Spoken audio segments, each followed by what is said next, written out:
Legang tama mo, Kap. Binabarang ka na. Ito yung sinasabi ko sa inyo, guys, na babarangin daw ako. So, August 1 pa daw niya sisimulan. Tapos nagchat ulit noong July 16. Binarang na nga yata ako. Teka, baka kilala mo lang ako at lagi kang nanonood pero hindi ka pala nakapollow sa page. I-follow mo na yan. Isa lang.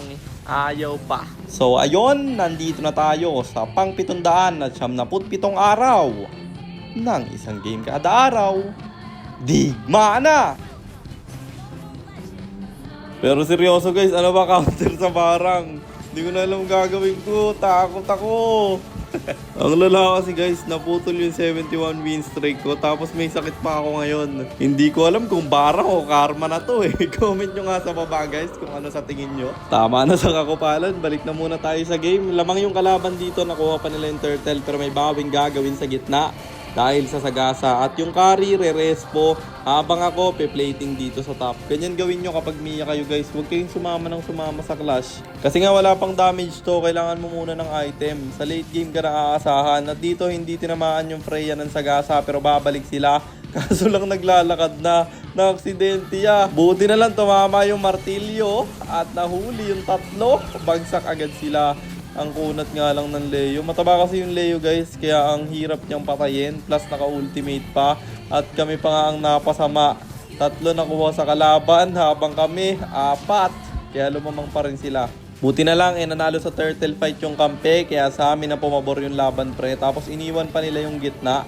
Nagamit ko yung ulti pati inspire ko. Kaya binuhos ko na lang sa torre. Kasi hindi ko maabutan yung carry. Ay teka, ba't bigla kang bumalik ya? Patay ka tuloy sa Harley. Naka-piercer yung Harley namin guys. Palo. Huli pa yung Chang'e. 3 patay sa kalaban. Kaya dumiretso ako sa top lane. At libre ko tong mababasag. Buti na lang tinamahan ko ng second skill yung Franco. Montik pa yata akong nahook doon. At sagasa sa loob ng torre. Dito ang pangit na naman ng respo ko. Wala kasi kung inspire guys. Tapos ang tigas talaga ng Leo. Lala. Kung may inspire ako dito patay yan. Pero dahil cooldown nga. Kasalanan ko yun. Malalim ako Pero dito masasagasaan yung Freya. Pero madadodge lang at may vengeance siya. Pero mamamatay pa rin naman. Bagsak na agad yung dalawa. Nakakuha na kami ng 3 kills. Sa amin pa yung turtle dahil namatay yung retry holder. At dito sa top, mukhang may clash na naman magaganap. Huli yung Leo pero may ultimate siyang bibitawan. Freya mapapabenjans at madadodge ko lang naman sila. Bagsak yung dalawa. Yung Freya sa baba. Ako'y nakipag 1v1. Kahit wala akong inspire, kaya ko no? Pero pinalagyan ko yan dahil papunta yung Johnson para wala kang kawala.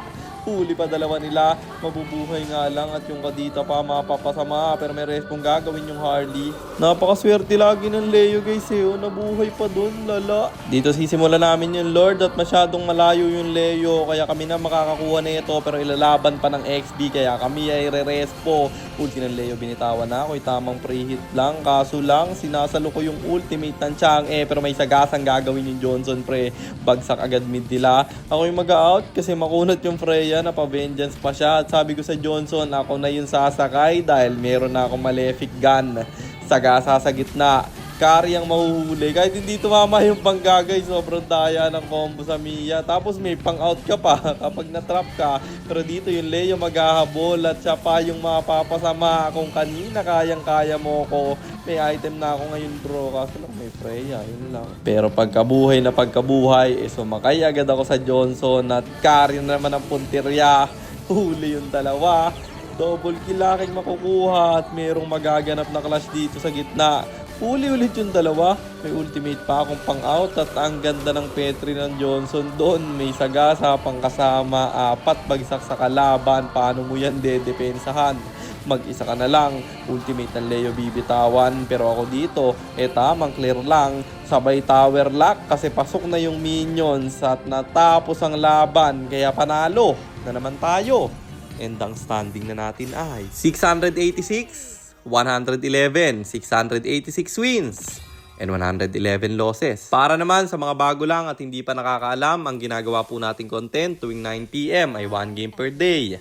Trio, rank, game at ang goal natin sa content natin na to ay mag 100 win streak bro. Yun lang, sana meron kayo natutunan. Kung meron man pa-share lang, then after nyo i-share, mag-comment na rin kayo ng pa-shoutout para ma-shoutout ko kayo sa mga next nating content. At i-comment nyo na rin ang inyong mga katanungan kasi baka malay mo sa next nating content, comment mo naman ang mapili ko. At para naman sa mga gustong magpapilot ng ML account, mag-PM lang kayo. Nagre-reply ako at syempre, may bayad yun. Kahit hanggang anong rank, pwede nyo ipapilot kahit anong hero.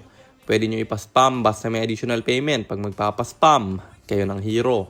At yun lang guys, sana nag-enjoy kayo sa content natin na to. At shoutout sa iyo Francis Mardeque, kay Lawrence de Guzman, kay JV Oran at kay JA Cabrera. Maraming salamat sa inyong suporta.